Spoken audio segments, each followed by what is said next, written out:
வணக்கம் கோபால். மதுரை அமலாக்கத்துறை அலுவலகத்தில் நடைபெற்ற லஞ்ச ஒழிப்புத்துறை சோதனை தொடர்பாக புகாரில் காவல்துறை அனுப்பிய சம்மனுக்கு அமலாக்கத்துறையினர் ஆஜராகாதால் மீண்டும் இன்று 3வது முறையாக சம்மன் அனுப்பப்பட்டுள்ளது கோபால். மதுரை தபால் தலைநகரில் உள்ள அமலாக்கத்துறை மண்டல துணை அலுவலகத்தில் பணிபுரிந்த அங்கித் திவாரி எனும் அதிகாரி திண்டுக்கல் மருத்துவரிடம் 20 லட்சம் ரூபாய் லஞ்சம் வாங்கிய புகாரில் கைது செய்யப்பட்டுள்ளார். தொடர்ந்து மதுரை அமலாக்கத்துறை துணை மண்டல அலுவலகத்தில் 13 மணி நேரம் லஞ்ச ஒழிப்புத்துறை காவல்துறை சோதனை நடத்தினார்கள்.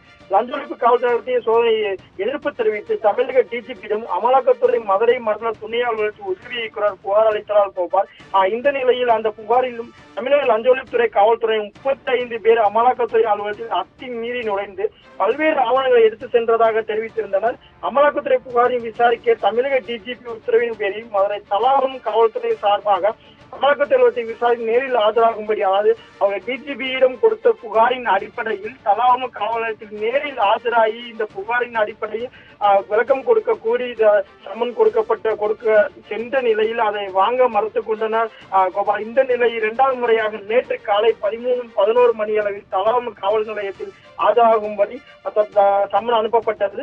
ஆனால் நேற்று இரவு வரை ஆஜராகாத நிலையில், ஏனென்றால் அமலாக்கத்துறை மதுரை துணை மண்டல உதவி இயக்குனர் ஜெனிவால் உள்ளிட்ட அதிகாரிகள் விசாரணை ஆஜராவார்கள் என்று எதிர்பார்க்கப்பட்ட நிலையில் நேற்று இரவு வரை அமலாக்கத்துறை சார்பில் எந்த ஒரு அதிகாரியும் தலாவரம் காவல் நிலையத்தில் ஆஜராகாத நிலையில் இன்றைய தினம் 3வது முறையாக தலாவரம் காவல் நிலையத்தின் சார்பாக தொடர்ந்து சம்மன் அனுப்பப்பட்டுள்ளது கோபால். ஏனென்றால் தொடர்ந்து தங்கள் அலுவலகத்தில் அத்துமீறி நுழைந்து லஞ்ச ஒழிப்பு போலீசார் உரிய ஆவணங்கள், முக்கிய ஆவணங்கள் திருடி சென்றதாக, அதாவது இங்கிருந்து முக்கிய ஆவணங்களை லஞ்ச ஒழிப்புத்துறை காவல்துறை எடுத்து சென்றதாக டிஜிபியிடம் அமலாக்கத்துறை அதிகாரிகள் புகார் கொடுத்த நிலையில் அவர்களின் புகாரின் அடிப்படையில் விளக்கம் கேட்டு சம்மன் அனுப்பப்பட்ட நிலையில் இதுவரை அமலாக்கத்துறை அதிகாரிகள் ஆஜராகாத ஒரு பெரும் பரபரப்பை ஏற்படுத்தியுள்ளது கோபால். ஏன்னா தொடர்ந்து அந்த அமலாக்கத்துறை அலுவலகத்தில் லஞ்ச ஒழிப்புத்துறை போலீசார் நடத்திய சோதனை எடுத்து அந்த அலுவலகத்தில் கூட தற்போது மத்திய பாதுகாப்புப்படை அதிகாரிகள் பாதுகாப்பு கொடுக்கும் நிலையில் தற்போது தொடர்ந்து அந்த அமலாக்கத்துறை அலுவலகத்தில் எந்த ஒரு பதிலும் இதுவரை தலாவரம் காவல் நிலையத்திற்கு வரவில்லை கோபால்.